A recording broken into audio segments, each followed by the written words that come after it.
¿Cómo están? Muy buenas noches, bienvenidos a una nueva edición de CNN Prime, acá por las pantallas de CNN Chile. Jueves 12 de diciembre los vamos a estar acompañando y contándoles, por supuesto, cuáles han sido las principales noticias que han marcado esta jornada en nuestro país y también en el mundo. Para eso, revisemos inmediatamente nuestros titulares.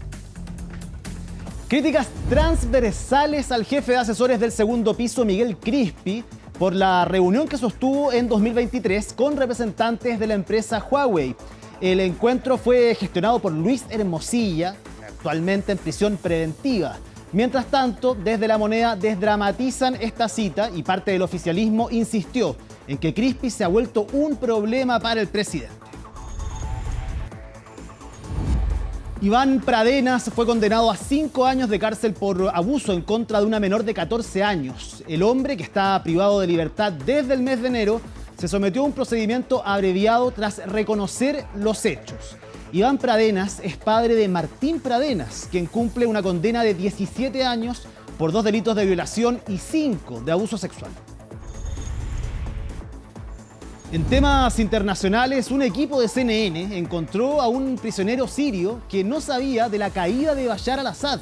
El hombre fue abandonado en una celda sin agua, sin comida, por varios días. En estado de shock, el prisionero dijo que fue capturado por miembros de los servicios de inteligencia del régimen. Y en el deporte, el exjugador de Colo-Colo, Carlos Palacios, se llegó a Buenos Aires y se realizó el chequeo médico en Boca Juniors.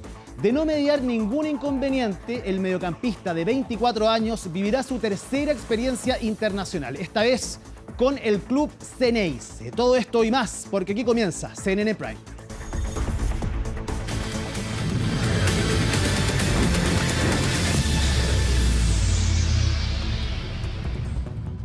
Comenzamos contándoles acerca de un intenso debate en torno a la situación carcelaria en nuestro país que se reabrió tras los 3 homicidios registrados esta semana en diferentes centros penitenciarios.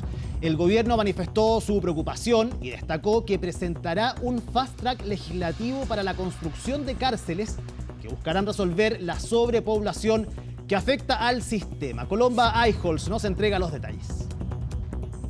La Dirección Regional de Gendarmería de Chile, región del Biobío, informa y lamenta el fallecimiento de un interno condenado al interior del complejo penitenciario Biobío, quien fue agredido por otro recluso con quien compartía celda, ambos de nacionalidad chilena.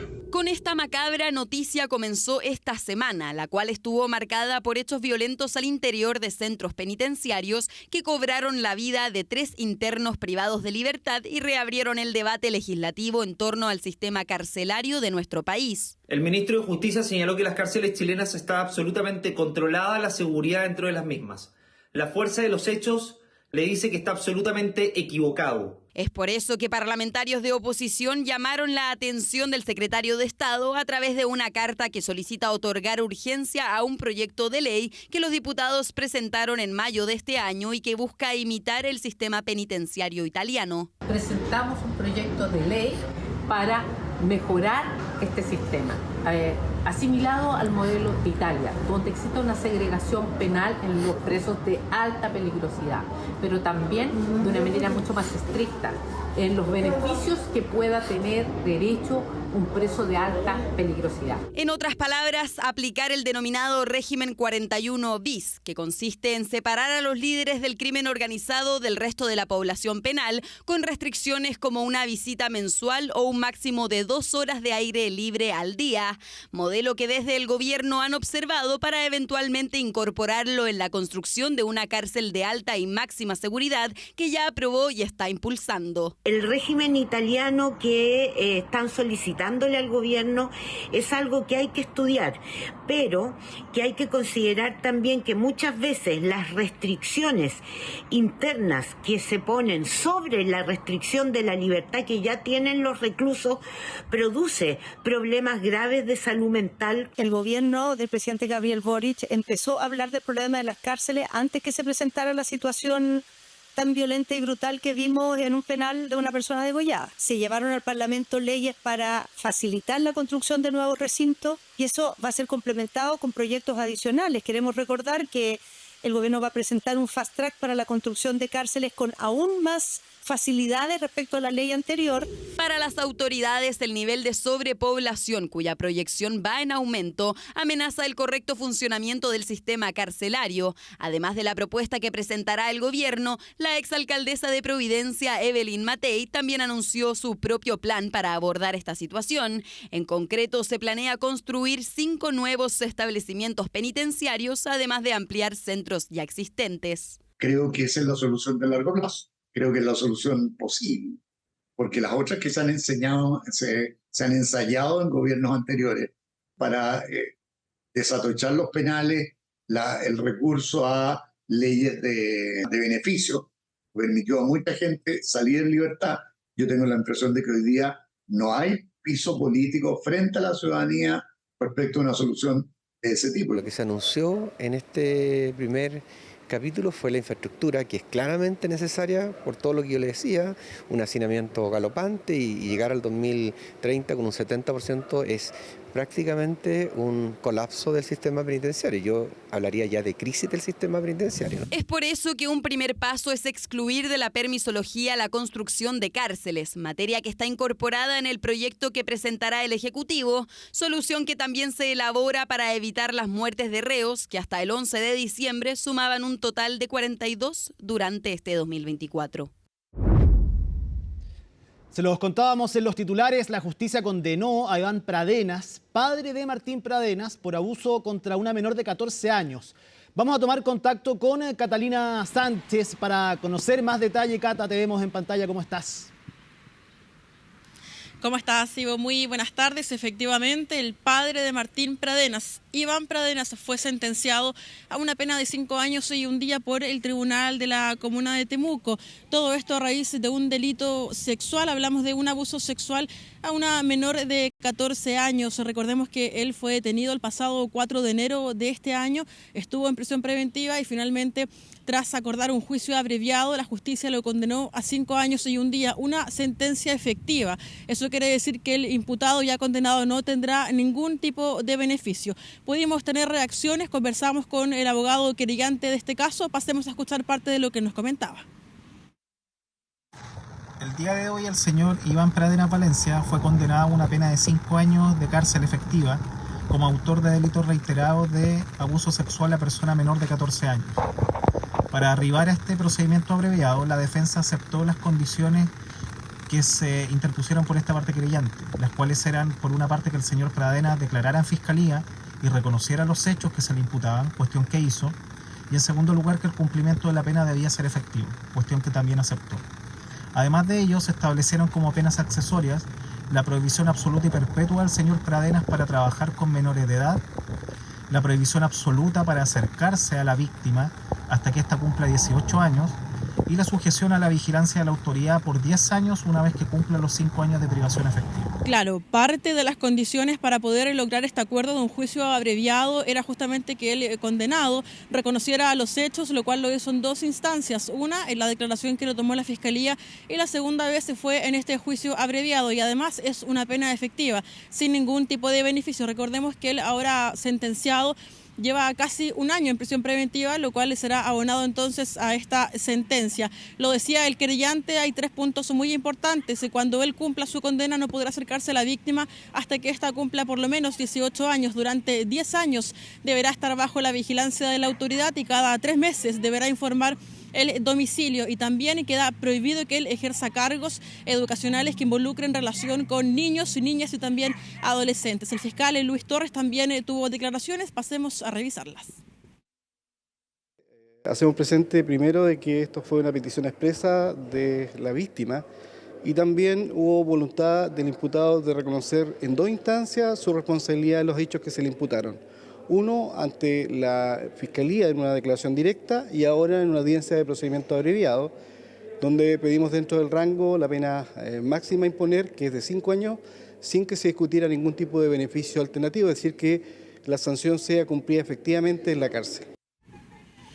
Bueno, sentenciado entonces Iván Pradenas a 5 años de prisión efectiva, serán poco más de 4 por este casi año que él llevaba entonces cumpliendo la cautelar de prisión preventiva. El centro lo define de Gendarmería, pero aparentemente podría ser el penal de la comuna de Imperial, mismo centro en el cual se encuentra cumpliendo la sentencia su hijo, Martín Pradenas. Sí, en ese contexto, Catalina, el día de hoy por la tarde, en conversación con Diario La Tercera, la ministra de la Mujer y Equidad de Género, Antonia Orellana, destacó la valentía de la víctima en haber denunciado esta situación, pero sobre todo poner el foco en lo que se conoce como la transmisión transgeneracional de la violencia. Así que van a continuar, por supuesto, las reacciones ante esta decisión y esta condena a Iván Pradenas, quien es padre, además, como tú lo decías, de otra persona, de su hijo, que fue finalmente también condenado a más de 17 años por distintos delitos relacionados con índole sexual. Que estés muy bien, Catalina. Estamos en contacto, buenas noches. Cambiamos de tema para contarles que un carabinero frustró un intento de encerrona en su contra en la comuna de Recoleta. El hecho ocurrió cerca de las 6 de la mañana, cuando el funcionario se trasladaba en su vehículo particular y fue interceptado por un grupo de al menos 5 delincuentes en la intersección de las calles Muñoz Gamero y Caities. Los sujetos, que se movilizaban en un automóvil gris, comenzaron a golpear los vidrios del carabinero con la intención de obligarlo a descender. Ante esto, el uniformado reaccionó, sacando su arma y realizando disparos, hiriendo a uno de los asaltantes. El funcionario, quien es cabo primero de nuestra institución, se estacionó frente al portón que ustedes pueden ver donde está el vehículo actualmente, y llega un vehículo con una cantidad indeterminada de sujetos, los cuales se descienden del vehículo e intentan robarle el suyo. En primera instancia, el carabinero se encontraba con su armamento particular, el cual hace uso desde el interior y del exterior del vehículo, donde repele este intento de asalto y los sujetos huyen.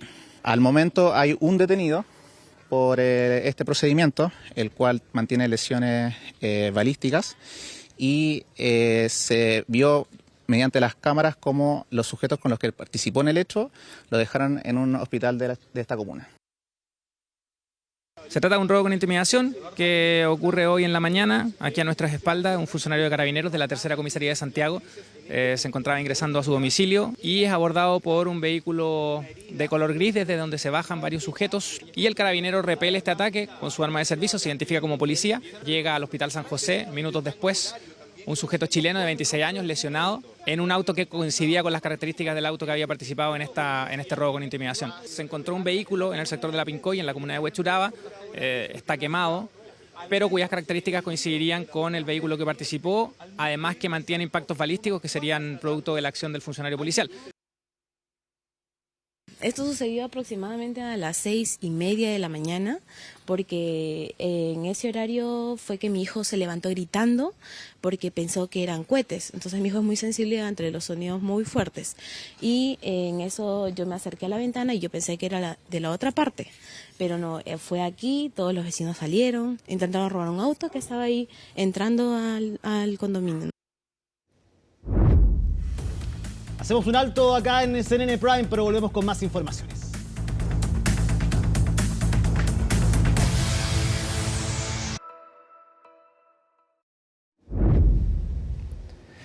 La figura de Miguel Crispi nuevamente generó tensión en el oficialismo. Ahora la controversia surgió luego que CIPER publicara un reportaje sobre una reunión que mantuvo el jefe de asesores de La Moneda con la empresa china Huawei, donde también participó un abogado del estudio jurídico de Luis Hermosilla.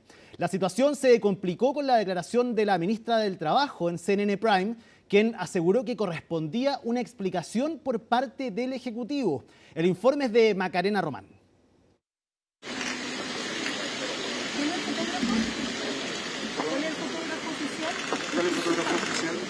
Era fácil confundirse con todas las cámaras que tenía enfrente la ministra del Interior. Es que habían varias preguntas que realizarle a la jefa de gabinete. La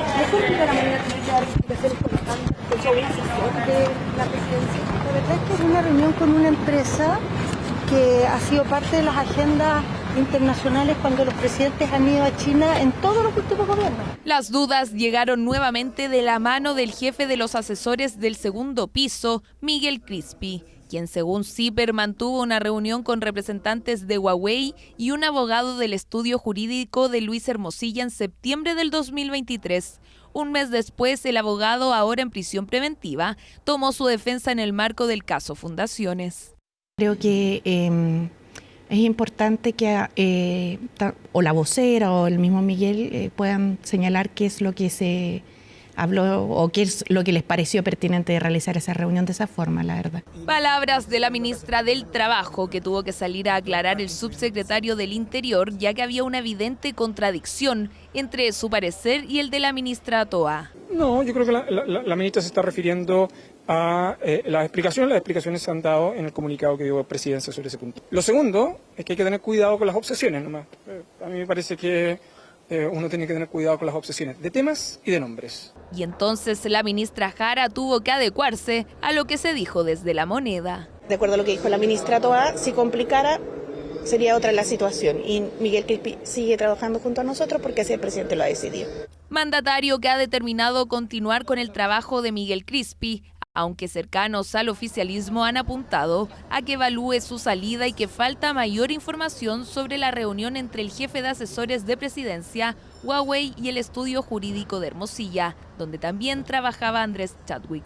El jefe de asesores del segundo piso no está sujeto a la regulación de ley del lobby, por eso es que nosotros ingresamos un oficio precisamente para fiscalizar y conocer cuál fue el contenido de esa reunión, ya que no quedó registrada en la plataforma. Señor Crispi, es más bien un problema y lejos de proteger al presidente constantemente lo está metiendo en enredo. Postura que se diferencia a la de presidentes de partidos oficialistas y especialmente de la tienda donde milita Crispi, el Frente Amplio. Por ahora lo que hemos visto es una solicitud permanente de poder colaborar con la justicia ante los nuevos antecedentes, no algo que sea distinto a muchos otros casos de los que se ven en el segundo piso, así que nos parece que por ahora no hay suficientes antecedentes como para agregar un nuevo elemento respecto a Miguel. Pero desde La Moneda fueron claros respecto a su permanencia. ¿Pero complica su permanencia en el gobierno? No, si complicara no estaría ahí.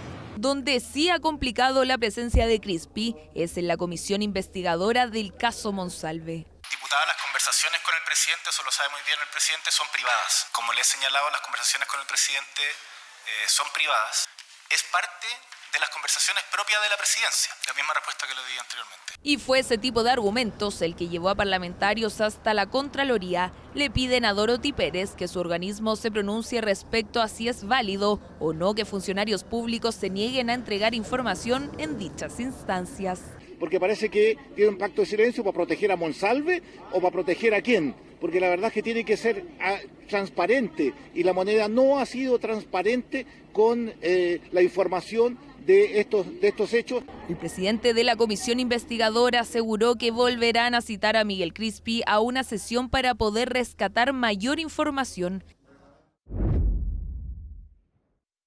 Conversamos a esta hora de la noche acá en CNN Prime con el ex ministro de Vivienda, también secretario general de la Presidencia y actual decano de la Facultad de Ciencias Sociales y Humanidades de la Universidad del Alba, Cristian Monkeberg, a quien ya ven en pantalla. Cristian, ¿cómo está? Muy buenas noches. ¿Qué tal? Buenas noches. Yo desde la ciudad de La Serena atendiendo esta entrevista, pero encantado. Le agradecemos entonces el doble por estar ahí conectado desde la región de Coquimbo. Cristian, bueno, hay muchas cosas de las cuales hablar, hay mucha contingencia política en nuestro país. Creo que partamos hablando de las pensiones y saber su postura frente al debate que se ha generado desde el gobierno. Dicen que están más cerca que nunca a un acuerdo, algo que se ha frenado un poco desde la oposición, pero quería saber su partido, qué posición debería tomar. ¿Debería empujar su partido a la coalición a lograr de una vez por todas un acuerdo en materia de pensiones? A ver, varias cosas que hay que tener para poder dar una respuesta también que sea coherente. Primero, evidentemente llevamos 3 gobiernos intentando sacar una reforma en materia previsional que es importante y urgente. El gobierno del presidente Bachelet avanzó en el pilar solidario. El gobierno del presidente Piñera avanzó en la pensión básica universal, en la pensión garantizada, ¿no es cierto? Son 2 tremendos avances, pero falta la reforma de fondo, que es la de la reforma de pensiones, del sistema de pensiones. Y 3 gobiernos donde no se ha podido llegar a un acuerdo. Todos sabemos que hay ciertos puntos que se han puesto sobre la mesa.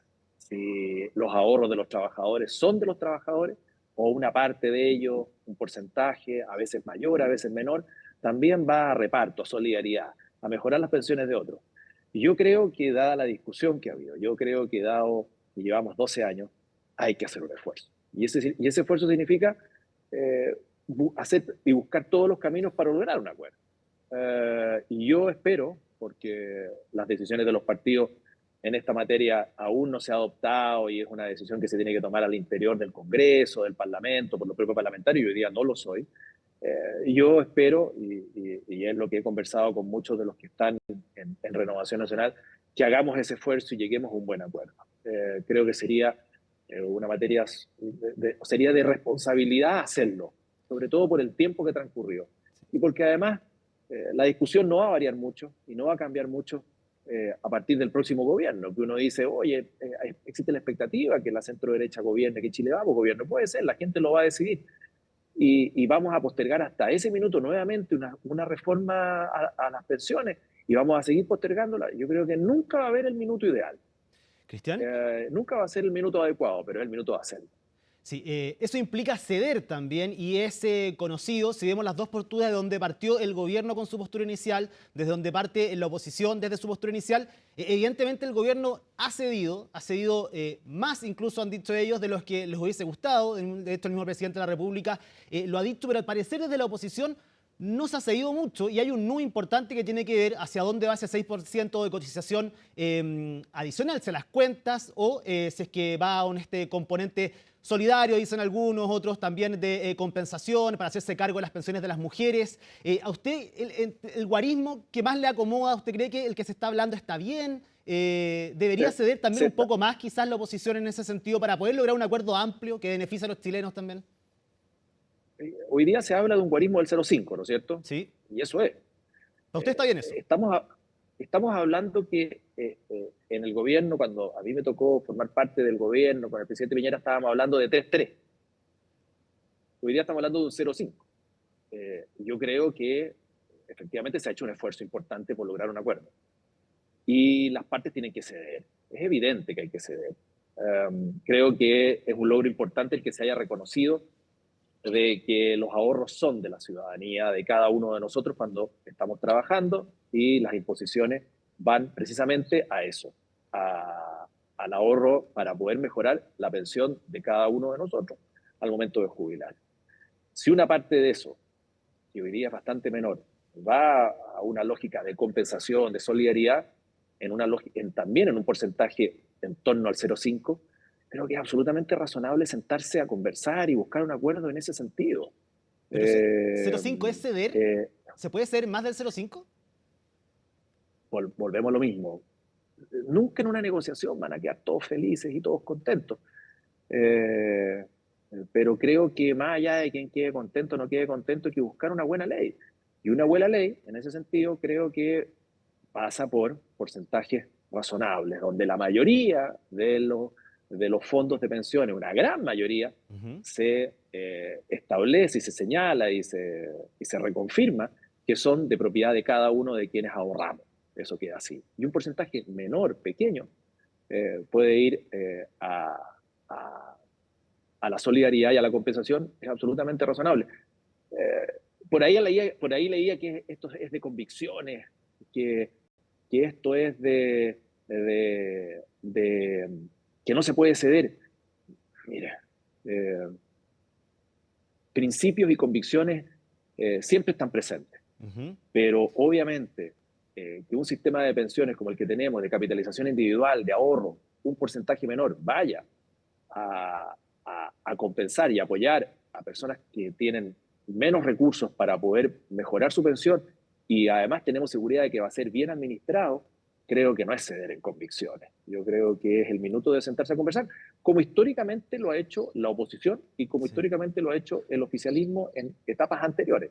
Todos sabemos que el oficialismo actual, cuando nosotros fuimos gobierno, fue reiteradamente odioso, reiteradamente e insistentemente, y lo ha reconocido el propio presidente Boric, fue reiteradamente catete al momento de ejercer su labor de oposición. Y llegaron a presentar una seguidilla de acusaciones constitucionales que no tenía ningún sentido. El propio presidente Boric lo ha reconocido. ¿Queremos ser iguales nosotros? Yo creo que no.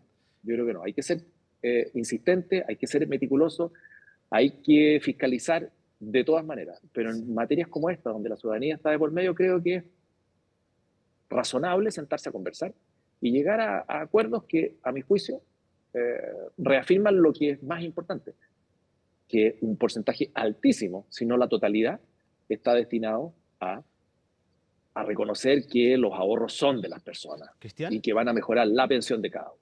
Sí, el ejemplo que ponías, que habías leído algo que tenía que ver con que no hay que ceder, me imagino que tiene que ver con la columna que publicaba en el diario El Mercurio el día de hoy por el presidente del Partido Republicano, Arturo Esquella, donde le da bien duro a Chile Vamos, le da bien duro a la coalición y pone varios ejemplos. De hecho, trata algunos de que lisa y llanamente son de izquierda al momento de votar, otros que no resisten el asedio de lo políticamente correcto a la hora de votar, y también que han caído y han creído en esta tesis, esta idea de cerremos acá estos acuerdos porque a ustedes les va a tocar gobernar posiblemente en el próximo periodo y para que puedan gobernar tranquilos cerremos este acuerdo al día de hoy. ¿Qué les parece esa presión que se ha intensificado por parte del Partido Republicano, sobre todo después de las últimas elecciones?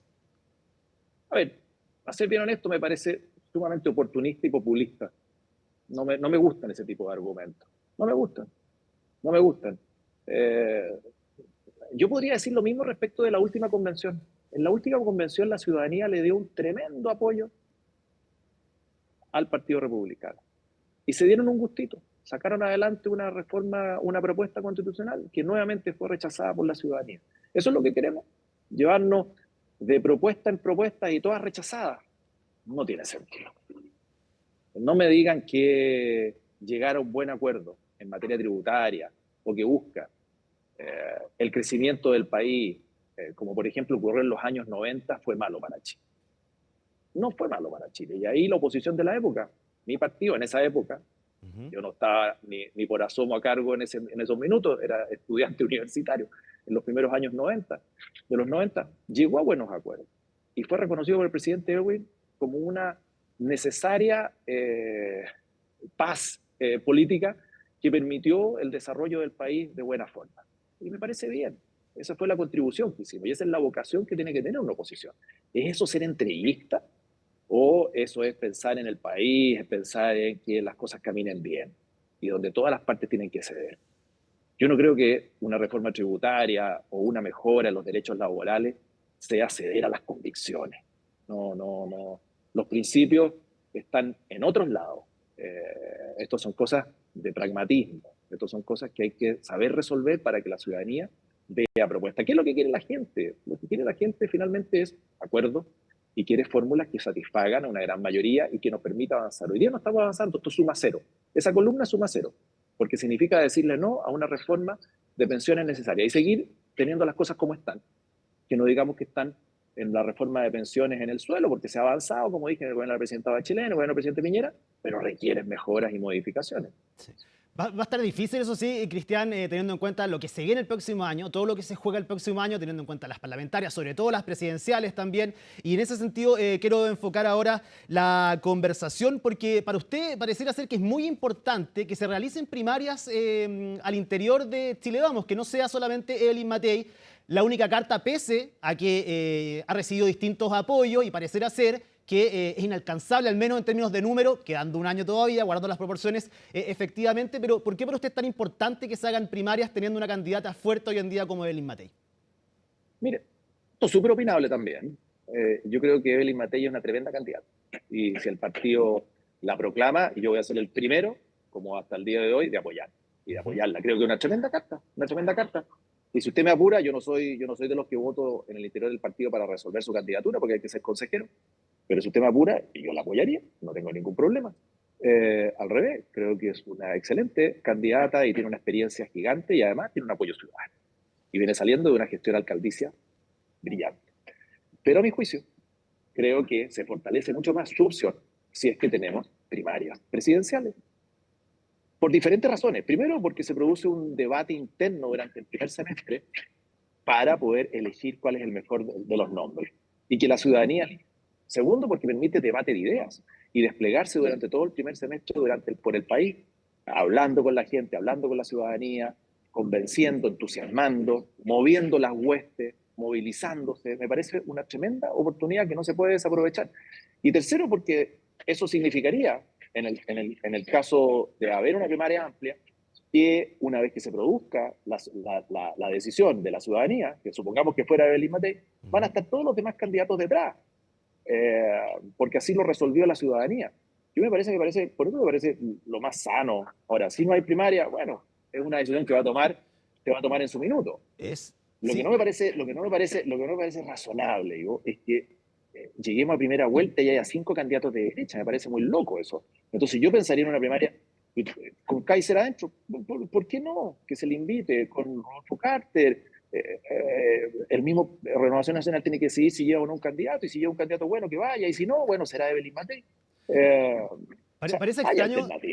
Parece extraño que el partido más votado en las últimas elecciones no cuente, más allá que evidentemente es un trabajo en conjunto, de coalición, donde va a salir un candidato o candidata, pero que el partido más votado finalmente no tenga un liderazgo que quizás pueda dar estos debates, competir también con Evelyn Matei, como usted dice, propuestas de ideas también quizás durante el primer semestre del próximo año.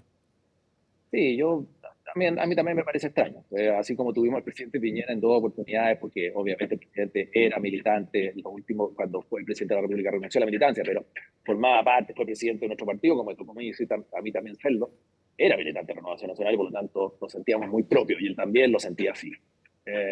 Es curioso que el partido más votado de Chile en las últimas elecciones no le baste una carta presidencial propia, militante, y a lo mejor opta por una solución distinta, una fórmula distinta como es Evelyn Matei. A lo mejor en ese mismo orden de cosas Evelyn Matei quizás podría enfrentar esa elección si así fuera en el carácter independiente y no militante del partido de la UDI. Que son matices que se pueden plantear y me parece interesante. Son buenos gestos, buenas señales en la medida que reglamentariamente se pueda realizar. Pero sí, parece curioso que no tengamos candidato, pero si no tenemos candidato tenemos que tener ideas. Pero hay nombres dentro de terreno, ¿no? A su juicio... Bueno, sí, el que ha planteado su nombre y ha planteado sus ganas, pero no lo he visto manifestarlo públicamente, Francisco Chaguán, el senador Chaguán. Pero yo no lo he visto manifestarlo. O sea, sería ideal que él lo dijera, porque no puede ser que el resto lo llame, lo nombre y él no se pronuncie. Entonces sería bueno que él despejara ese punto. Yo creo que eso también ayudaría mucho a que el partido resolviera. Pero más allá de los nombres, digo, también es importante la idea, y en eso el partido puede no tener un candidato, pero sí es fundamental que tus ideas estén en un programa de gobierno, y en eso estamos trabajando. De hecho, me tocó por parte de la mesa del partido, de Rodrigo Arelia, el encargo a mi persona de coordinar esa elaboración de propuestas e ideas de Renovación Nacional en un futuro gobierno, en un futuro programa de gobierno para poder eventualmente llegar a ser gobierno. Y eso lo vamos a trabajar fuertemente con los militantes a lo largo de todo el país, y un trabajo que vamos a trabajar durante el verano y que lo vamos a entregar a más tardar en marzo. Yo creo que es importante, si no tienes un candidato y apoyas a un candidato independiente, que puede ser perfectamente legítimo, tener una propuesta maciza que interprete el sentido de Renovación Nacional, de todas maneras. Y en ese sentido, Cristian, creo que he escuchado a pocos líderes, también hombres, mujeres de centro derecha, de Chile Vamos específicamente, hablando de la opción de Rodolfo Carter, el exalcalde de la Florida. Tú lo nombraste ahora en esta conversación como una posibilidad quizás que pueda ingresar a una primaria presidencial. ¿Qué pasa con el liderazgo de Rodolfo Carter? Al menos dentro de Renovación Nacional, ¿cómo evalúan ese liderazgo de Rodolfo Carter? Rodolfo es un alcalde exitoso, que logró además no solamente que su gestión fuera coronada con éxito, con buenos resultados electorales, sino que también la persona que él impulsó como sucesor en la comuna triunfara. Y por lo tanto, por todos lados, por donde se mire, es una gestión exitosa. Hay un líder distinto, que enfrenta con un discurso claro su postura, que tiene experiencia municipal en la gestión, en el día a día, que es sumamente importante y es clave, y yo creo que tiene todos los méritos como para poder aspirar, porque él sí lo ha planteado, de ser candidato presidencial, y además lo ha planteado muy honestamente. Ha dicho, si no hay primaria yo no me voy a ir por fuera, no me voy a inscribir por fuera, pero me encantaría que hubiese primarias para poder yo también participar, tal como lo hizo Ivo, hace 8 años atrás más o menos, Manuel José Sandón y Felipe Cas, compitiendo con el presidente Piñera. Y eso sí que me recuerdo muy bien, porque ahí me tocó a mí presidir Renovación Nacional y impulsamos unas primarias. Y se dio este mismo debate. Y se decía, ¿cómo vamos a llevar al presidente Piñera a una primaria? Pues bien, el primer presidente dijo, vamos. Oye, pero Osandón no lo conocía a nadie. Eso me decían en esa época. Y a Felipe Kast tampoco. Es un joven de la política. Bueno, los llevamos y fuimos a una primaria. Y fue exitosa, votó 1,5 millones de chilenas y chilenos en esa primaria. Y eso catapultó al presidente Piñera para llegar a la presidencia de la República. ¿Las primarias son complicadas? Sí, porque a veces producen aspereza, se sacan ronchas, hay debates intensos, es verdad. Pero al final, cuando uno saca la suma y la resta, es mejor haberlas tenido que no tenerlas. Y yo por eso, insisto, ojalá más allá de quién sea el candidato a Renovación Nacional, fundamental, las ideas que nosotros pongamos en ese eventual programa de gobierno, y dos, ojalá que ese candidato que surja, no del partido, sino que surja de nuestro sector, venga de primaria. Y cuando uno habla de primaria, ojalá también esté la gente de amarillo, con las cuales hemos tenido coincidencias, como Jimena Rincón, etcétera, que han planteado su opción presidencial. Ojalá que se dé, porque para gobernar se necesitan coaliciones amplias, y las coaliciones amplias no se improvisan, se trabajan, se construyen. Y una de las maneras de construirlas es con ideas, otra es con una lista parlamentaria coordinada, y de una tercera manera es eligiendo a tu candidato o candidato presidencial de la manera más colectiva y participativa posible.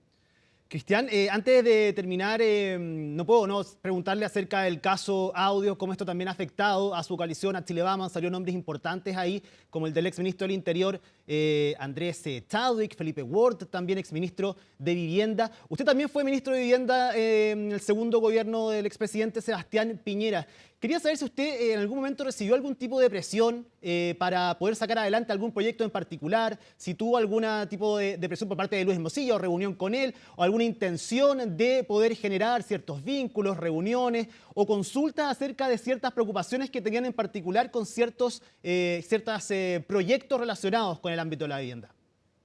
No, nunca tuve presiones ni llamados de nadie.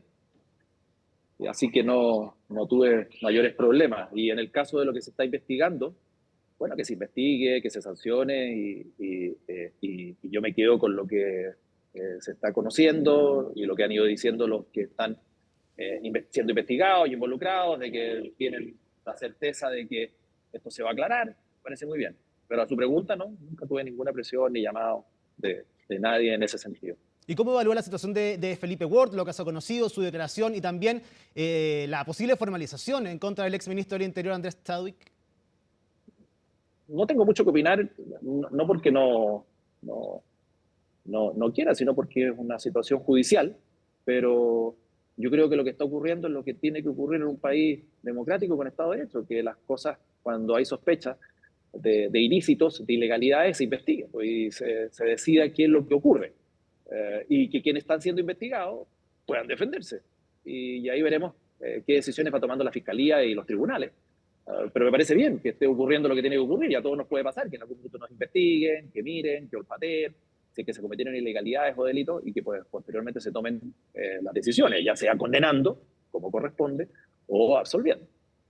Ahora sí, por último, Cristian, bueno, usted fue ministro de Estado, trabajó con muchos asesores, vio también a muchos asesores, me imagino, del expresidente Piñera. Le quería preguntar por la situación de Miguel Crispi, pero no solamente por lo último que se conoció con esta reunión con la empresa Huawei en el Palacio de la Moneda, vinculado también a un abogado del estudio, abogados de Luis Hermosilla, que recordemos fue abogado durante un tiempo de Miguel Crispi, precisamente hasta antes que explotara de manera pública lo del caso Audios. Pero ¿cuánto pesa que un asesor del segundo piso o un asesor de algún ministro esté envuelto todos los años en algún tipo de polémica y tengan que salir a dar explicaciones los ministros, pongan en una posición difícil al presidente, que siga ahí? ¿Cómo analiza usted esa situación a nivel político? No, a nivel político es súper incómodo, sumamente incómodo. Y para el presidente, sobre todo.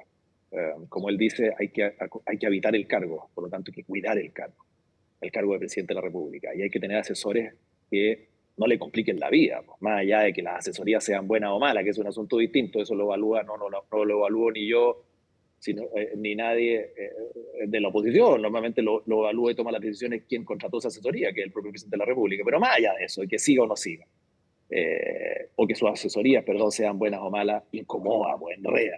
Por lo tanto, ese permanente cuestionamiento de asesores cercanos al presidente, ya no por parte de la oposición, que uno entendería que es un cuestionamiento político, sino que también desde el punto de vista judicial, a mí me harían repensar quedarme ahí.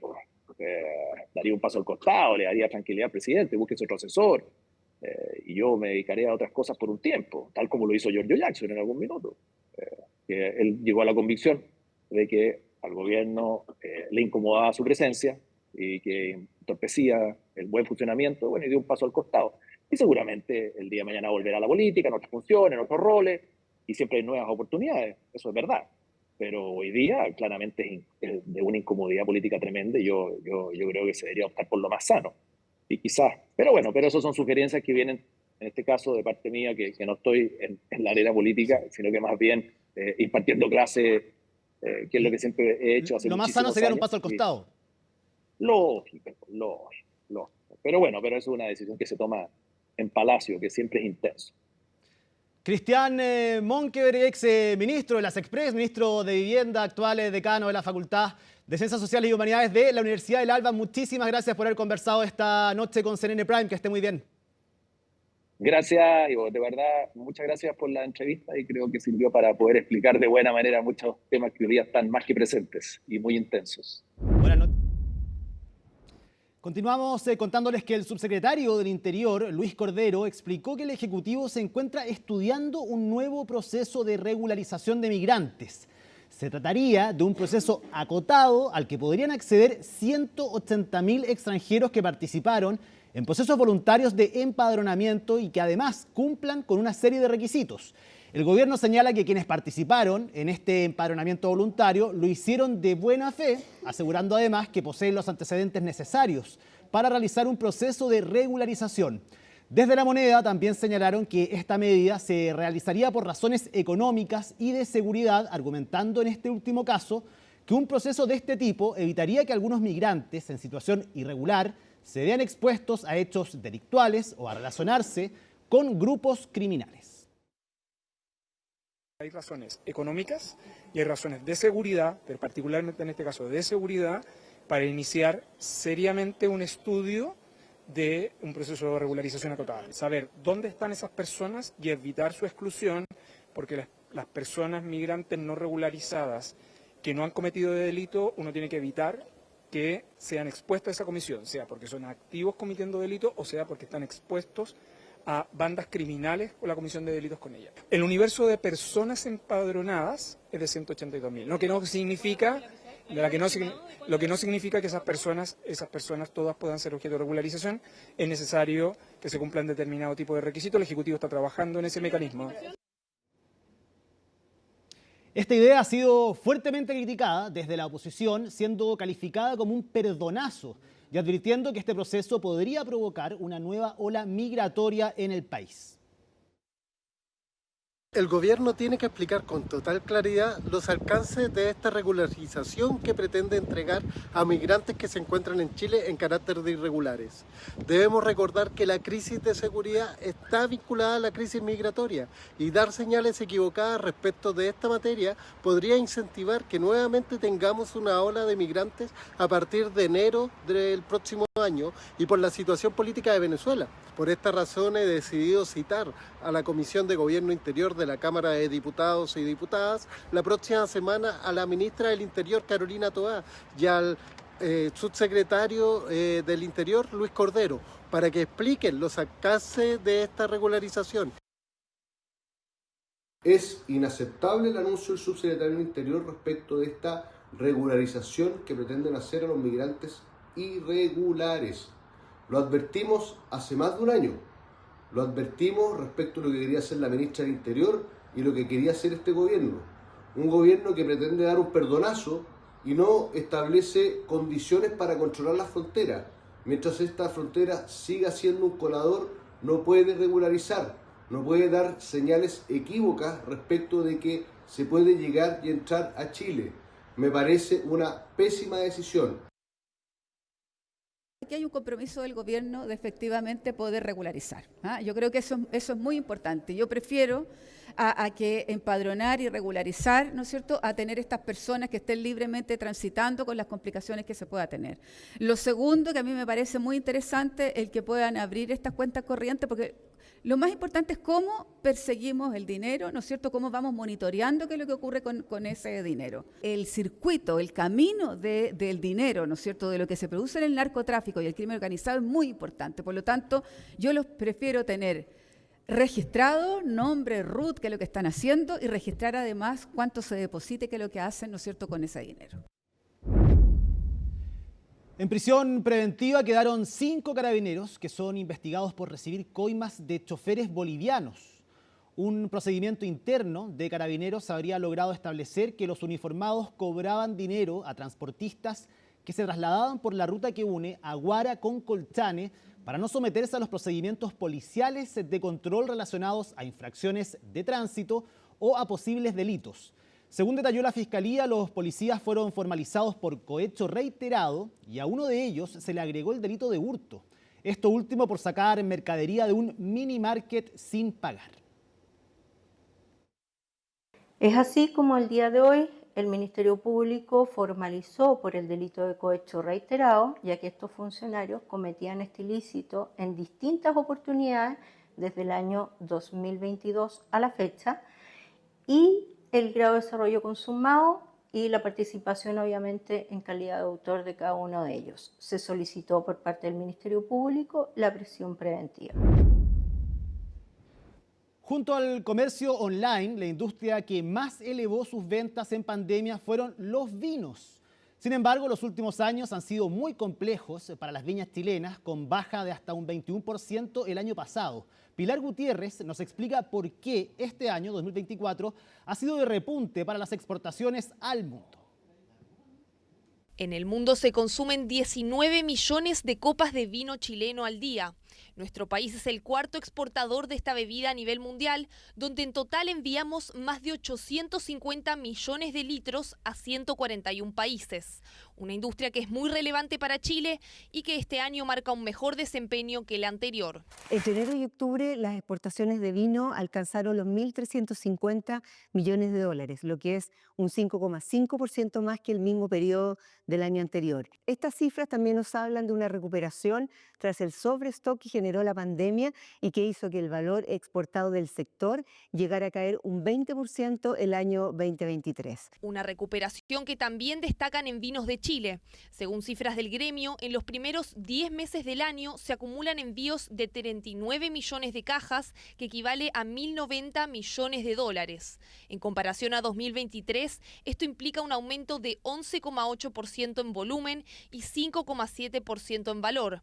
Eso sí, el precio promedio ha caído 5%. Hemos tenido un buen crecimiento del segmento premium, hablemos de 50 FOB hacia arriba, pero también ha habido un muy buen desempeño de los vinos más entry level, o sea, más de precio barato. ¿Por qué? Porque tal como todos sabemos, en muchos países estamos con inflación y obviamente empiezan a consumir en algunos casos vinos un poquitito más económicos. El 2024 nos está dejando un buen sabor de boca. Resultados que estarían explicados por el desempeño de los mercados importantes. Por ejemplo, Brasil, que es el principal comprador, anotó un incremento cercano a 17% en los primeros 10 meses del año. Estados Unidos, Reino Unido, Japón, Holanda, Canadá e Irlanda también registran crecimiento. Eso sí, China, que es el segundo país importador de vino chileno, cayó 8% en términos de volumen y 17% en valor. Un año muy bueno, un año que comenzó siendo bastante desafiante, un poco por cómo se venía comportando la industria, pero a medida que fue avanzando el año, la verdad que logramos recuperar esa caída y podemos decir que vamos a cerrar el año entre un 7 y un 10% de crecimiento. A octubre de 2024, todos los segmentos de precio del vino anotan alzas en las exportaciones, con excepción de los más caros, aquellos por sobre $60 la caja. Además, los envíos al exterior de cajas de vino por sobre $40 totalizaron 313 millones de dólares, el 29% de las exportaciones en valor. La compañía, a septiembre del 2024, acumuló un crecimiento en ventas de un 16,9% versus el mismo periodo del año pasado. Un año más positivo para la industria de lo que fue 2023, donde las exportaciones cayeron 21%. Desde el gremio de vinos atribuyen la caída a los efectos que dejó la pandemia. En 2024 la industria ha mostrado signos de recuperación y esperan que en 2025 esto continúe, pero de forma paulatina. Esperamos que sigamos recuperando, yo creo que va a ser un crecimiento algo inferior al de este año, pero va a seguir una recuperación y yo creo que ahí un poco la apuesta, como te decía, los 3 mercados prioritarios, o sea, Estados Unidos, Brasil, que siga creciendo con la fuerza que lo ha venido haciendo, y despertar China. Es el panorama de la industria del vino en Chile, un sector que se ha enfrentado a desafíos en los últimos años a raíz de la pandemia y de los cambios culturales, pero que está trabajando fuertemente por innovar y seguir creciendo hacia adelante. Este viernes se desarrollará el evento Sanar para Vivir, organizado por nuestro programa de CNN Chile, Sanamente. Instancia que se desarrolla por segundo año consecutivo y que contará con la presencia y participación de 4 importantes profesionales ligados a la salud mental. Todos los detalles de esto lo vemos en el informe de Javier Albornoz. En Sanamente queremos hacerte un regalo de fin de año. Tómate una pausa y ven al encuentro que permite aprender y conocer nuevas herramientas. Este espacio es un espacio que busca entregar un regalo en un momento crítico que es el fin de año. Todos estamos cansados, estresados y este es como una pausa. Un regalo de fin de año que Sanamente ha decidido entregar a la comunidad. Sanar para Vivir es el nuevo evento que el programa de CNN Chile realizará este viernes. Sanar para Vivir. En el fondo, ¿qué sentido tiene la vida si no es para vivirla de la mejor manera y en la mejor expresión posible? Y eso está a la mano de todos porque nosotros los humanos somos organismos muy flexibles que podemos transformarnos y en este evento lo que buscamos es entregarles herramientas muy específicas. La invitación es a que todos se sumen, a que disfruten de la oportunidad de tener una conversación de calidad, comprometida, que busca hacer una contribución y que nos va a permitir entregar, integrar información y contenidos que estoy segura van a ser habilitantes para poder tener un mejor 2025. En una colaboración entre CNN Chile, Fundaciones Rasmus, Grupo CAP y la Asociación Chilena de Seguridad, Sanar para Vivir, contará con la participación de 4 importantes y destacados profesionales que abordarán diversas temáticas desde la adolescencia, trabajo, apego y relaciones. Yo voy a tratar de que los participantes piensen de si realmente hemos construido una sociedad genuinamente respetuosa de la infancia, así que los voy a pasear en muchas ideas y evidencias de por qué de alguna manera nuestra sociedad es tremendamente adultizada. Voy a articular abuso emocional, narcisismo y trauma, ¿no? Entonces la idea es dar signos claros de qué es el abuso emocional, qué efectos tiene y cómo intentar reciclar, afrontar, sanar, si se quiere, entre comillas, esto. Vamos a hablar de apego y relaciones adultas, que es un tema en general que suele ser bastante desconocido, se tiende a asociar el apego a la infancia, así que voy a contar un poquitito de qué hablamos cuando hablamos de apego en la adultez, cómo impactan nuestros vínculos de apego en la adultez y cómo poder crear y construir vínculos saludables también. Estaremos reflexionando sobre los cambios y las transformaciones del mundo del trabajo y cómo algunos elementos de estos cambios tienen que ver con nuestra salud mental y con nuestro bienestar en las organizaciones. El evento se transmitirá desde las 8:45 am por las plataformas digitales de CNN Chile en YouTube y X, todo con el objetivo de generar un impacto positivo en el bienestar y salud mental de las personas. Hablar de salud mental, enriquecer nuestro lenguaje emocional, ser capaces de poder automirarnos y trabajar en conjuntos y naturalizar que los desafíos en materia de salud mental son compartidos por todos y son abordables, es algo donde los medios tienen un rol fundamental que cumplir. Estamos felices con el resultado, creemos que a nivel en general ha producido un impacto grande y estamos felices de estar acá y seguir acompañando este gran proyecto. Creo que es un lujo poder contar con estos espacios. La salud mental hoy en día es un tema de salud pública. Bueno, yo los invito realmente de corazón de que se conecten, vean este evento. Los invitados son muy buenos, de muy buena calidad.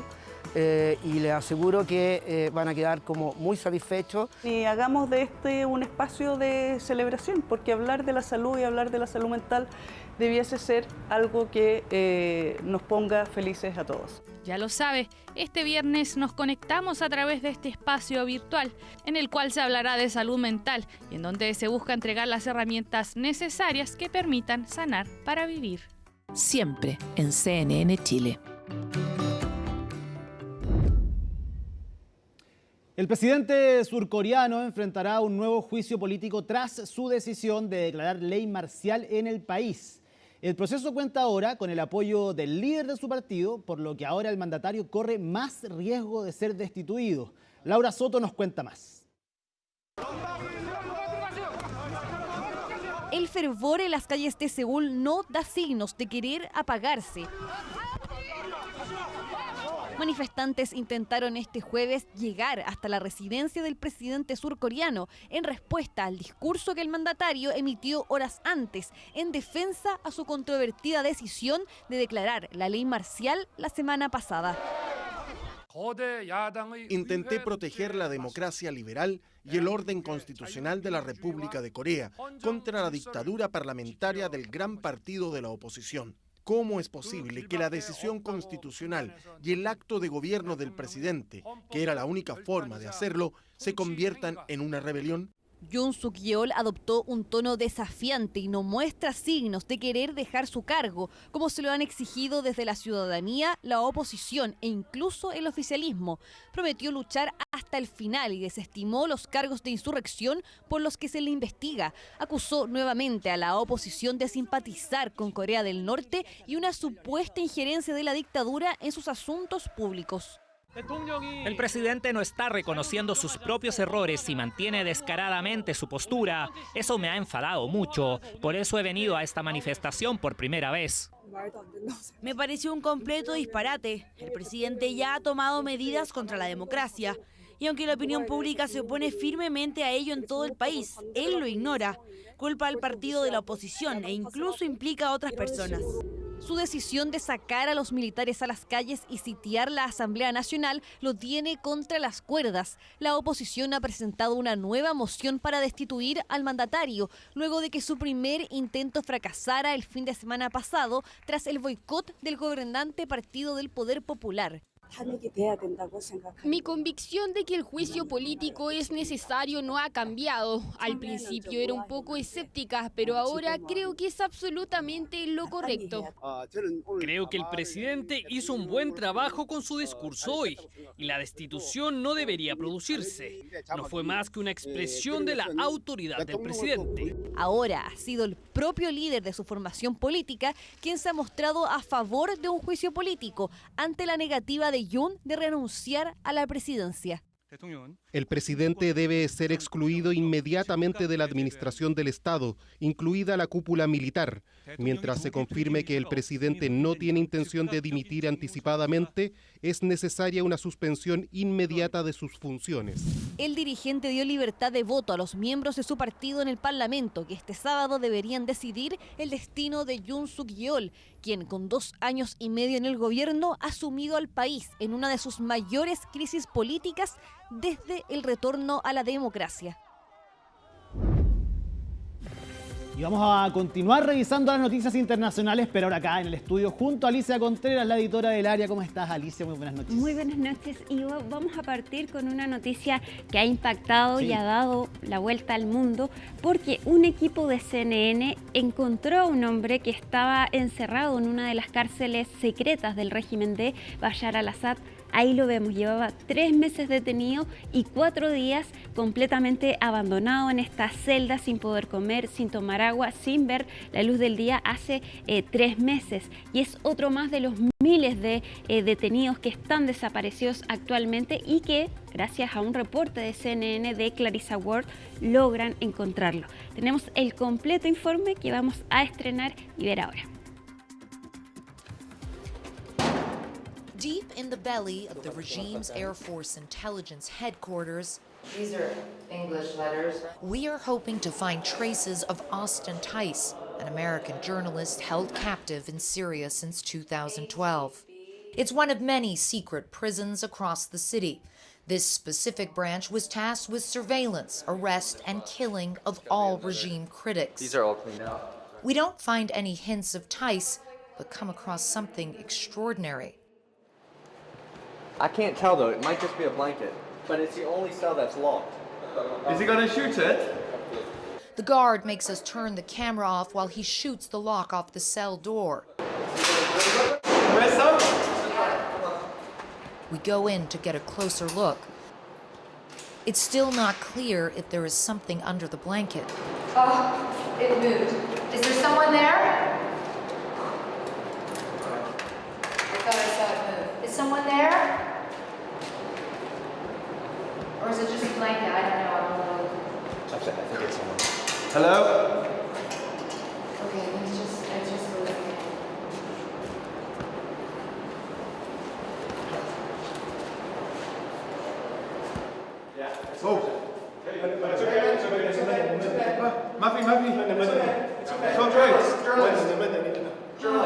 I'm a civilian, he says. I'm a civilian.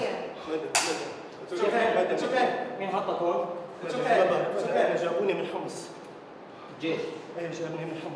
He tells the fighter he's from the city of Homs and has been in the cell for 3 months. Okay, you're okay. You're okay. You're okay. You're okay. He clutches my arm tightly with both hands. Okay. Does anyone have any water? Water. بدي اشرب مي. مي. Okay, it's water. It's water. Okay. Okay. Okay, you're okay. هدي. You're okay. تفضل. You're okay. تفضل. We start to walk him outside.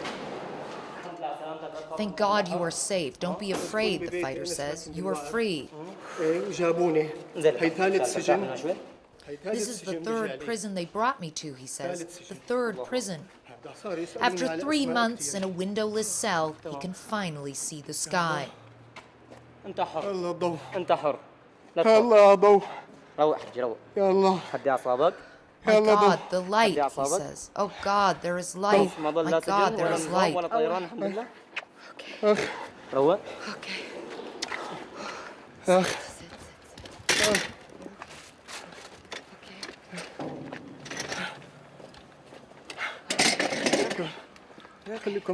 Stay with me, stay with me, he repeats again and again.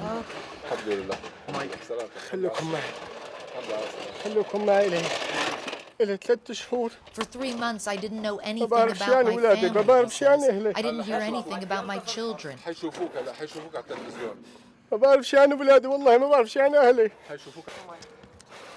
The fighter hands him something to eat. He barely lifts it to his mouth.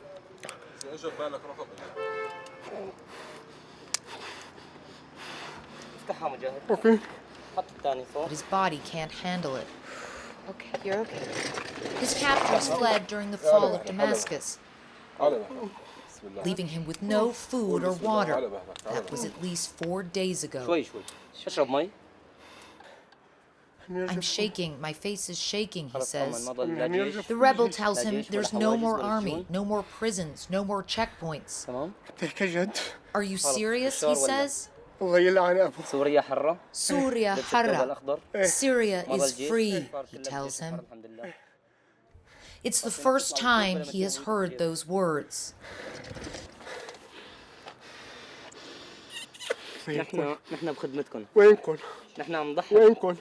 He tells us his name is Adil Khurbal, and that officers from the much-feared Mukhabarat intelligence services took him from his home and began interrogating him about his phone. They brought me here to Damascus. They asked me about names of terrorists, he says. Did they hit you, the fighter asks. Yes, he says. As a paramedic arrives, the shock sets in. There's nothing. Everything's okay. The Red Crescent is coming to help you, this man assures him. You are safe. Don't be afraid anymore. Everything you are afraid of is gone. Tens of thousands of Syrians have disappeared in Assad's prisons. Up until 15 minutes ago, Adil Khurbal was one of them. He is still petrified.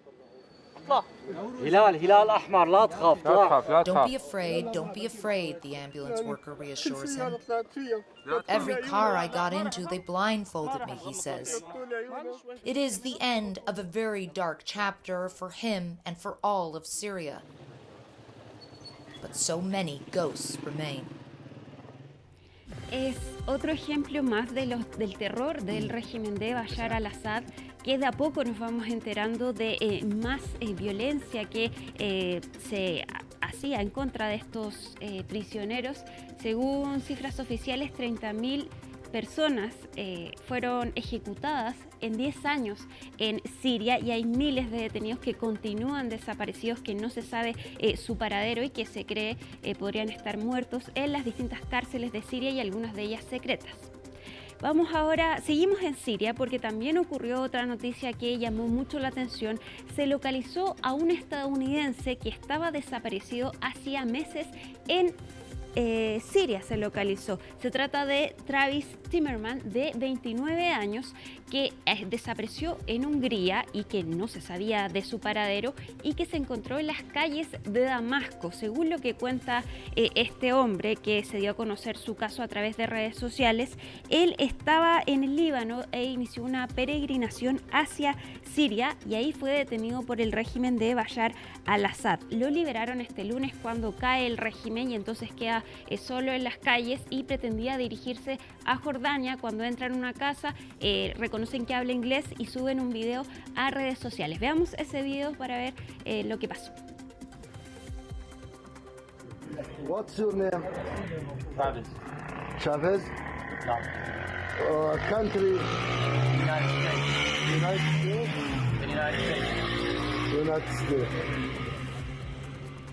Estados Unidos confirmó que ya está trabajando para repatriarlo y sigue la búsqueda de este periodista, Austin Trace.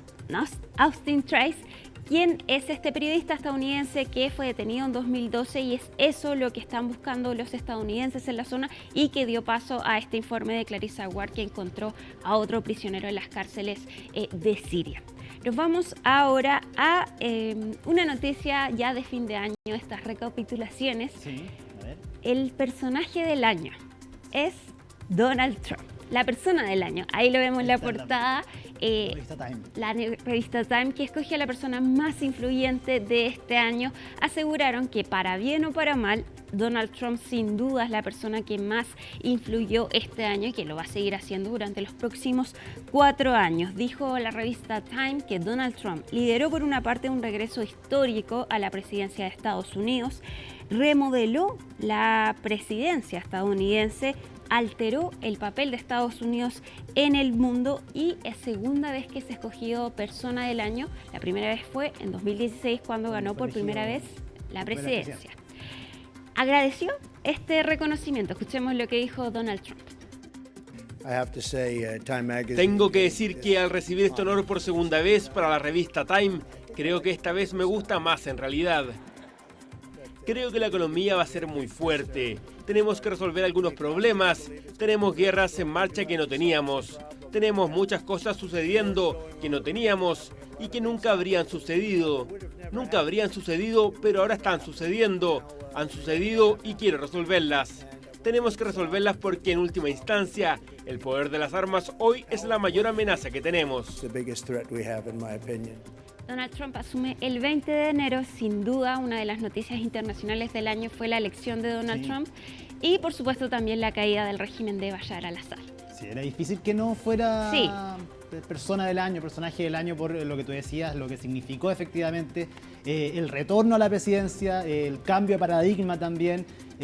Por un momento se pensaba que posiblemente iba a perder, las encuestas decían una cosa, y finalmente se termina estableciendo ahí, cambiando también el panorama, el mapa político en Estados Unidos. Sí. Porque no solamente ganó él, sino que también ganó con una amplia mayoría en el Congreso, va a tener quizás un poco más de manga ancha para poder sacar adelante ciertas reformas que no sabemos de qué tenor van a ser, efectivamente, y si se van a poder ejecutar, pero evidentemente llega mejor parado que su primer mandato de todas maneras. Más experiencia, más años, más proceso, está más curtido también, y aparte ahora va a tener un control político que no tuvo el año 2016 en ese periodo. Y que sin duda va a haber efectos a nivel mundial por esta presidencia. Así es. Alicia Contreras, muchísimas gracias por este reporte internacional acá en CNN Prime. Nosotros hacemos una pequeña pausa, pero volvemos a la vuelta con más informaciones acá en CNN Prime. De esta forma terminamos esta edición de CNN Prime. Sigan la compañía de nuestro canal. Ya viene CNN Tiempo y luego una nueva edición de CNN Íntimo. Matilde Burgos junto a la embajadora saliente de los Estados Unidos en nuestro país, Bernadette Mija. Jueves 12 de diciembre, así estuvo nuestro país y el mundo. Somos CNN Chile. Que tengan muy buenas noches.